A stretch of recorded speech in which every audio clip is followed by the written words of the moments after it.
السلام علیکم ورحمۃ اللہ وبرکاتہ۔ آج 17 فروری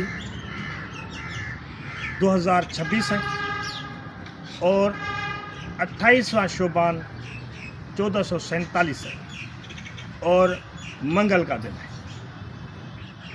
28واں شعبان مطلب کہ رمضان آنے والا ہے، منگل کا دن ہے، تو کل بدھ کا دن ہوگا، آنے والا دن بدھ کا ہوگا، تو اس میں ہم چاند کو ڈھونڈیں گے۔ چاند اگر کل نظر آیا تو جمعہ رات کو روزہ ہوگا، اگر چاند کل نظر نہیں آیا تو جمعے کا روزہ ہوگا۔ تو روزوں کا جو مہینہ ہے وہ رمضان ہے۔ رمضان ایک بابرکت مہینہ ہے۔ رمضان کے لیے اللہ سائیں نے فرمایا شہر رمضان الذی انزل فیہ القرآن۔ رمضان قرآن کے نزول کا مہینہ ہے، جیسے سورہ قدر میں آتا ہے انا انزلناہ فی لیلۃ القدر، ہم نے قرآن کو قدر کی رات نازل کیا۔ وما ادراک ما لیلۃ القدر، آپ کو کیا پتا کہ قدر کی رات کیا ہے؟ لیلۃ القدر خیر من الف شہر، قدر کی رات 1000 مہینوں سے بہتر۔ تنزل الملائکۃ فیہا ربہم من کل امر، اس میں ملائک اور روح الامین اترتے ہیں اپنے رب کے حکم سے۔ سلام حتی مطلع الفجر، یہ رات طلوع فجر تک سراسر سلامتی والی ہے۔ تو کیا ظاہر ہوا؟ ظاہر یہ ہوا کہ جو رمضان قرآن کے نزول کا مہینہ ہے اور اس میں ایک رات آتی ہے قدر کی رات جو 1000 مہینوں سے بہتر ہے۔ تو ہمیں اہتمام کرنا چاہیے اس رمضان مہینے میں عبادت کا، اس رمضان مہینے میں اللہ سے ڈرنے کا، جیسے مقصد بتایا گیا ہے یا ایھا الذین آمنوا کتب علیکم الصیام کما کتب علی الذین من قبلکم لعلکم تتقون، اے ایمان والو آپ پہ روزے فرض کیے گئے جیسے کہ آپ سے پہلے لوگوں پہ فرض کیے گئے تھے، پہلے امتوں پہ فرض کیے گئے تھے تاکہ تم لعلکم تتقون، تاکہ تم پرہیزگار بنو، متقی بنو، اللہ سے ڈرنے والے بنو۔ تو ظاہر ہوا کہ یہ قرآن کے نزول کا مہینہ ہے اور متقی پرہیزگار ہونے کا مہینہ ہے۔ اللہ کے رسول صلی اللہ علیہ وسلم کے فرمان کے مطابق اگر کسی کو یہ مہینہ مل جائے اور وہ اپنی بخشش نہ کروا سکے وہ بدنصیب ہے۔ تو رمضان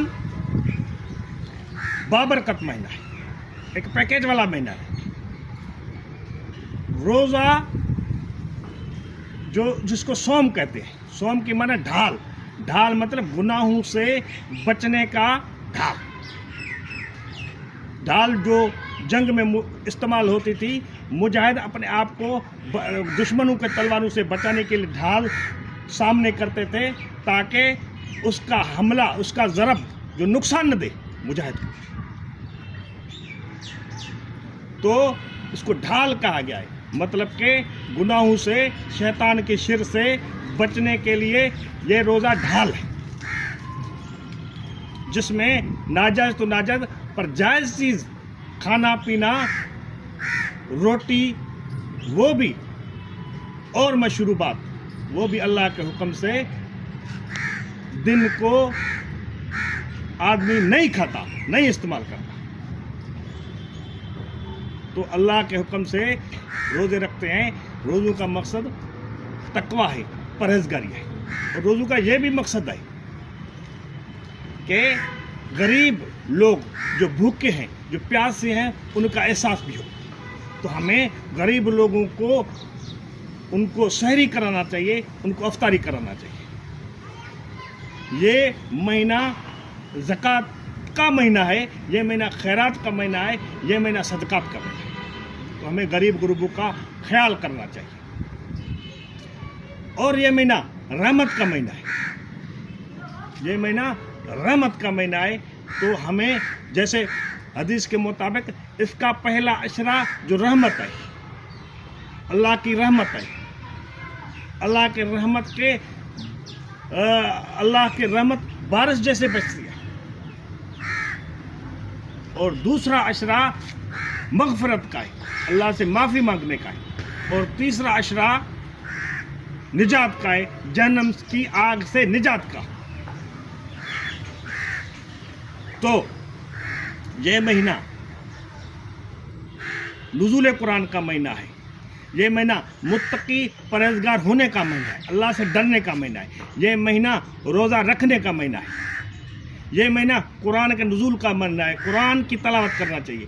قرآن نہ صرف تلاوت کرنا چاہیے پر اس کو ترجمہ اور تفسیر کے ساتھ پڑھنا چاہیے، اس کا فہم سمجھنا چاہیے. اور اس کے علاوہ تراویح کا اہتمام کرنا چاہیے، متقی ہونا چاہیے، پرہیزگار ہونا چاہیے، فرائض کا اہتمام کرنا چاہیے، نوافل کا اہتمام کرنا چاہیے. اور سحری اور افطاری غریبوں کو کھلانا چاہیے. اور زکوٰۃ، صدقات، خیرات کرنا چاہیے. اور اس مہینے کے آخر میں جو فطرہ ادا کرنا چاہیے، عید کی نماز سے پہلے فطرہ ادا کرنا چاہیے تاکہ غریب جو مسکین ہے وہ بھی اچھے طریقے سے عید گزار سکیں. تو یہ پیکیج ہے، ہمیں اس پیکیج سے فائدہ لینا چاہیے. السلام علیکم ورحمۃ اللہ وبرکاتہ.